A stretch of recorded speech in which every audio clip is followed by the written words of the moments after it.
You can do it. You can siguro na. Siguro. Ayaw, di pa naman talaga.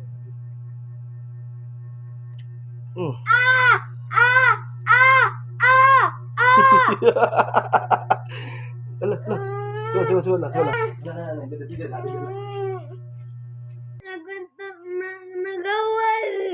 Para ma-change mo new tooth liwat. Asya, nagkuhan para mag-change in stronger tooth liwat. Understand? Understand? A few moments later. Ngayon ka. Going to my bed. Why? And I'm gonna put my tooth. Your tooth? Yeah.